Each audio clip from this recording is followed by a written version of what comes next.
Hi everyone.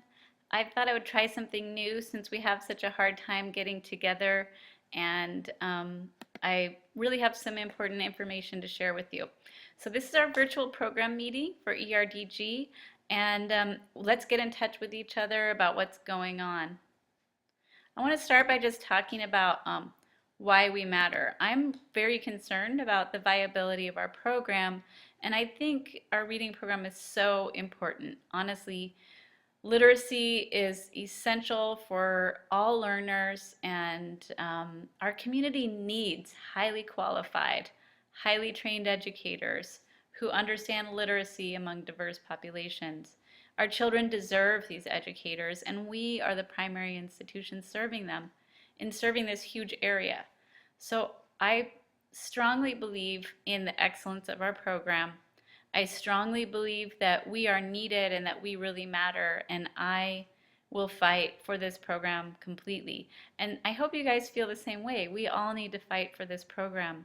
Um, we don't want to let our community down. I mean, I want the children in our community to have the very best education possible, and we can train the educators to become the best possible educators and the best possible advocates for our children. So all of this is in that light. Let's look at things and let's think about how we can strengthen our program and how we can really make this the most viable program possible. We had a meeting last month with Lasisi and we talked about several items. I had sent you guys the agenda. One thing I just want to mention is, first of all, in terms of enrollment and recruitment, we're under pressure for that because every time there's a course under 14 students, we're under a lot of pressure to cancel it. And you may have noticed all 4 classes were canceled really without my consent in the fall. And then I convinced Juan to put 3 out of the 4 back. But we're under pressure that way. So we really do want to think about how can we bring in more students? How can we maintain this viable program? In terms of courses and course assignments, I don't have control over it. I wish I did. I definitely recommend what I think is best, and that's in consultation with you guys and also thinking about what you've taught in the past and your strengths and what you would be best teaching. I would like you guys to teach all of our courses. I'm not sure what's happening with that. I am not getting what I'm asking for necessarily. So continue to work with Juan if you have questions about your assignments, and I will continue to work with him too. Feel free to let me know. I'm happy to advocate for you, but I haven't been totally successful. So let's work together on that. I want to start by thinking about how to make our program more viable. And Lasisi and I were talking about ways that we could possibly streamline our program to make it more attractive and sort of easier for our students. Not easier like not dumbing down the program at all, but just thinking about a program that they can get a little faster because they don't necessarily want to spend 2 years in a master's program. And there are ways that we could make this more streamlined for them. We have an excellent program, we have amazing faculty, and we want to preserve and continue to improve on this. So one issue we have is that we have fairly low enrollments, especially in the specialist credential program. We really only have, right now, I think a total of 5 students, some of whom are graduating. That makes it hard to run those courses. So that impacts the viability of that program because if there's only 5 students in a course, I don't know if Juan will continue to let us to actually run that course. So then those students can't get the courses. We are not fully aligned to the new CTC standards. You'll see in a few minutes there are places where if I were the reviewer, I wouldn't necessarily say we're aligned in certain places yet. It could be the case that we are, but I don't see the evidence of it. So you guys may need to help me see where we do align to those standards.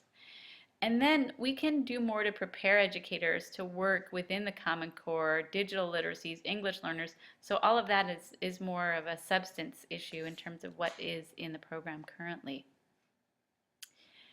Some solutions might be, for example, revamping some of our courses to include the critical issues mentioned above. And Lasisi has already revamped 626, which is the old 620, and now he's working on 637. So we're just thinking of like incorporating more of those elements that are more up to date and in line with the CTC standards. One thing we could consider is really making the MA and specialist credential overlap. So we could think about ways that we could take the courses and sort of streamline them so that the courses for the MA are almost exactly the same as the courses for the specialist credential, or the same, so that students would get both if they're qualified for the specialist credential. We could consider having the whole program fit within a calendar year so that they could complete from one summer to the next. They could complete the whole program. That's another possible solution. We need to more actively recruit, and Lasisi and Juan and I are working on that along with the recruitment office. We just need to do a lot more in terms of bringing more people in. I personally think it's very possible for us to have a strong program. I think there's enough interest out there and enough need. So I really strongly believe in this program, but we have to get the students to our door, and we have to get the students to come to us instead of going other places. Okay, let's turn to the CTC reauthorization of our programs. Oh wait, before we do that, I want to show you just Lasisi and I had thought about some possible ways that we might be able to streamline our programs. So this is sort of an overview of one way that the streamline could occur. So for example, the master's students would take the master's core, and then both the master's and the specialist credential would take these 9 courses. And so that would mean basically that some of these courses used to be, or still are, specialist credential only, like the old 624 and 630 and 659. Those are the 3 classes that used to be only for the reading specialist students. All 3 of those are going to be hard to run because there's only a few students in that program. So I was thinking if the master's students took those courses, then those could be courses that, that would have more enrollment, and it would also allow master's students to possibly get the specialist credential at the same time they get their master's. But that's just one possibility. I mean, obviously we're just kind of throwing ideas around and thinking about it at this point. It's just a possible way of thinking about it, and I don't want to make any moves on this without having the faculty input. So that's another reason why I really wanted you guys to contact me and give me your feedback on these things. Okay, so let's think about our CTC reauthorization. Okay, we're preparing to submit the program narrative to the CTC, which would make our, if it's accepted, it would make our program preliminarily aligned. So preliminarily aligned just basically means from the narrative it looks like our program addresses all of the standards. Now, if we are preliminarily aligned, the CTC will evaluate that, send it back to us. We may be able to revise it, and then at that point they can review it again, and we may be preliminarily aligned.